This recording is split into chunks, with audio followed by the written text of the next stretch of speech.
Orí ètò náà ni a wà yìí, ojú mòwe lẹ́tò. Kí ni àwọn nǹkan tí a fẹ́ máa gbé yẹ̀wò báyìí lágbo òṣèlú wa tí a wá Yorùbá?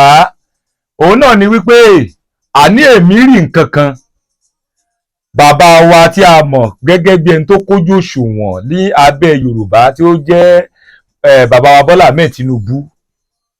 Tá a bá gbàgbé àwa Yorùbá ní ọdún 2015, ohun tí bàbá wa Bọ́lá Ahmed Tinubu fi ṣe ìpolongo ìbò ní ìgbà yẹn, òun náà ni wọ́n fi ń ṣe ìpolongo ìbò fún ara wọn pé tí àwọn bá di president.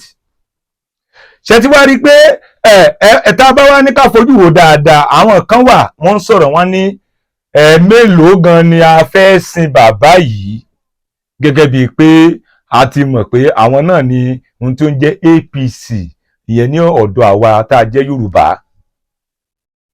Ibi tí a máa wá fi ìbéèrè wa sí, ìdáhùn tá a máa béèrè, tí mo fẹ́ béèrè lọ́wọ́ àwa tá a wà nílé ni pé ṣé tí àwa Yorùbá tí a bá gbárùkù ti Bọ́lá Ahmed Tinubu Jagaban, tí wọ́n bá dé orí àlééfà tó dipò ààrẹ tó dé pírẹsidẹ́ǹtì, ṣé wọn ò ní kojú wa sórun alẹ́? Ẹ mọ̀, ṣe rí 2015 ṣe hàn pé nígbà náà gbogbo ohun tí wọ́n sọ àwọn ṣẹlẹ̀ ká wá gbà wípé àwọn kan ni wọ́n ṣe president nígbà náà, ṣùgbọ́n wọ́n fi gbogbo ara ṣe pé kí ẹgbẹ́ wọn kó lè gòkè. Ṣùgbọ́n ibo ni ẹgbẹ́ wọn APC ibo ló bá Nàìjíríà dé lọ́dọ̀ tòní? Nọ́mbà tí a máa fi pèsè sórí ètò náà ni 07064944496. ẹ jẹ́ n tún pè lẹ́ẹ̀kan sí 07064954496. tí a bá ti ń pè wọlé, ẹ jẹ́ ká sọ àwọn àfojúsùn wa lórí ìṣèjọba àwa ara wa ìyẹn ti Yorùbá. Nítorí ọ̀pọ̀ àwọn èèyàn là ń sọ pé Yorùbá ló kàn, Yorùbá ló kàn, Yorùbá ló kàn. Èmi gan ó kan èmi. Tẹ́ bá ní wá ṣe president máa ṣe, kò sẹ́ni tí kò lè ṣe. Àmọ́ kọ́lọ́ ń jẹ́ kí gbogbo ẹ̀ kó bọ́ sí ìpè tí ń wọlé. Ẹ jẹ́ ká gba ìpè. Ẹ jẹ́ ká gba ìpè báyìí. Hello. Hello. Hello. Ẹ káàsán. Mo ní ìdúró láti mọ̀wé. Ẹ jọ̀ọ́ àgbọ́ yín dáadáa.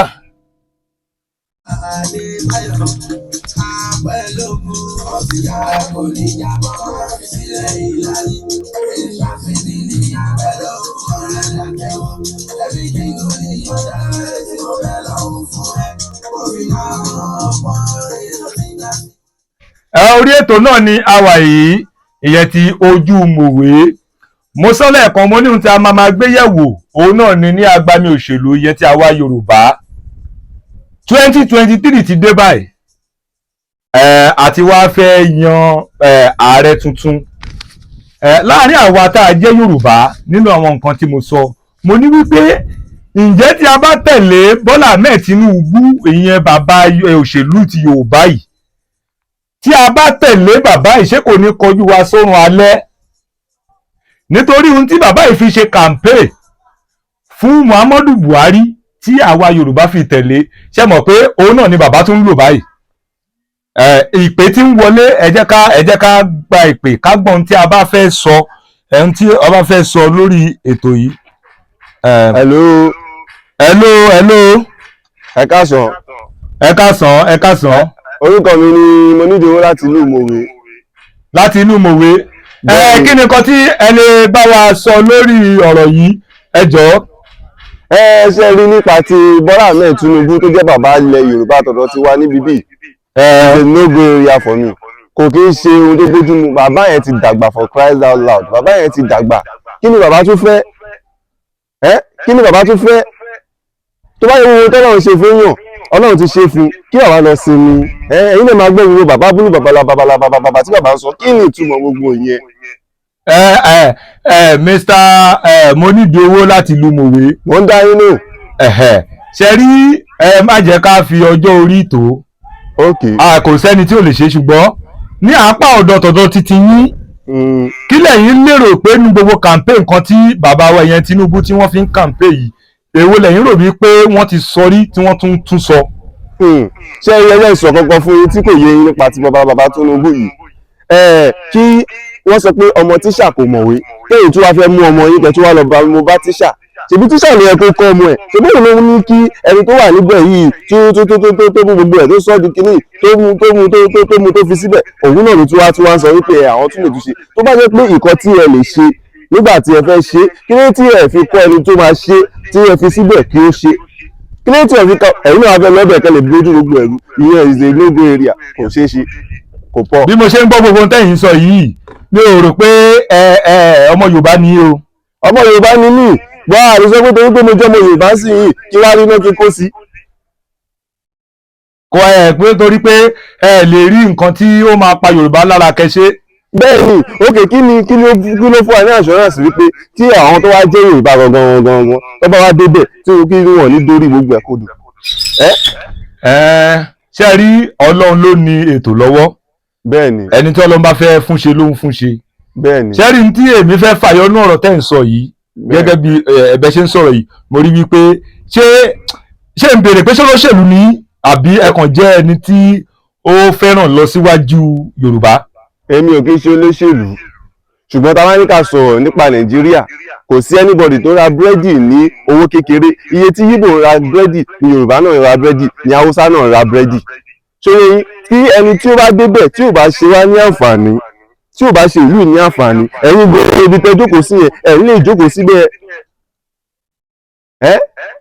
kí ọmọ kó lọ sí skul kó má rí kókó kó jẹ́ wípé ó bá tó dé láti skul bàbá àti ìyá náà ló tún máa tọ́ ṣé ẹ̀rọ máa ṣe lọ.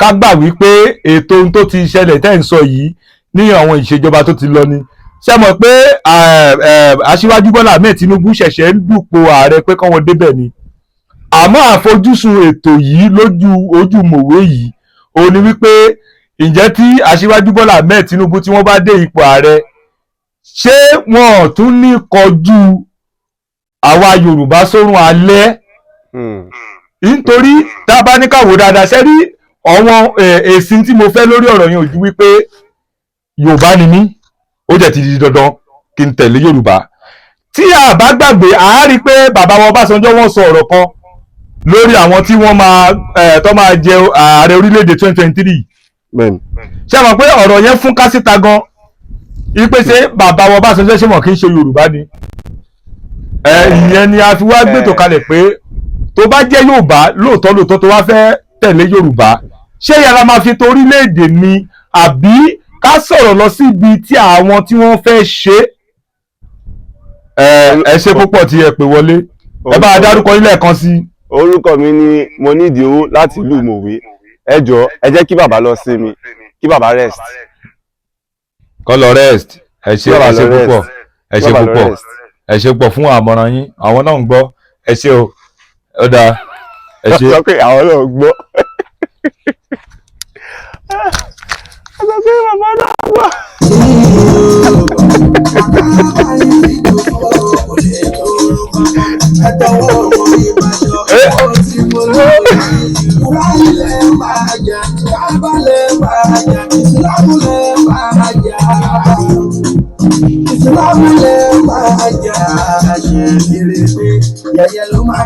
náà la ṣe wà yìí ẹ gbọ́ àwọn tí wọ́n pè lọ wọlé wọ́n ní àwọn orúkọ àwọn ni mo nídìí owó láti lo Mòwe àwa ti Mòwe mo dúpẹ́ gidigidi tí ẹ ń fi ìfẹ́ hàn nítorí mo ṣe ń pe nọ́mbà báyìí wọ́n ń pè wọlé ní ìpè ń gé ìpè gẹ́ẹ̀sì àwọn èèyàn fẹ́ pè wọlé wọ́n fẹ́ sọ̀rọ̀ adúpẹ́ àwọn tó pè wọlé wọ́n sọ̀rọ̀ dáadáa lóòótọ́ oníkálukú ló mọ ohun tó wà lọ́kàn ẹ̀ ẹnìkan ò lè là léyàn lọ́wọ́ nítorí ìwọ fúnra ara ẹ nation ni ẹ tá a bá wá pe orílẹ̀-èdè ìbáṣepọ̀ tó báyìí tí ẹnìkan bá sọ pé òun fẹ́ dà wá jẹ́ pé òun fẹ́ jó lórí wa ṣe hàn pé ẹ̀tọ́ ni pé ká máa sọ fún un pẹ̀lú ohun tó ní kálukú wá ń fìl àwọn tó pè wọlé ẹni tó pè wọlé ní sọ pé bàbá ti dàgbà kọ́ lọ sùn ètò owó fàyè gbà ká máa kọ̀ndẹ́mù èèyàn mo jẹ́ oyè mo ní èèyàn dàgbà kọ́ la máa fi to ipò bí ó ṣe wípé ẹni tó bá lè ṣe òní kẹ́ ẹ jẹ́ kó ṣe.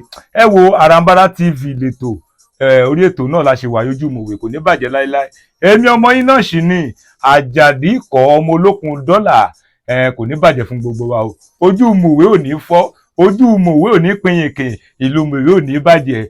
God bless Ogun State, God bless Nigeria. Ó tẹ̀síwájú. ẹ bò sí channel yìí láti jẹ àgbádùn ètò náà síwájú sí i.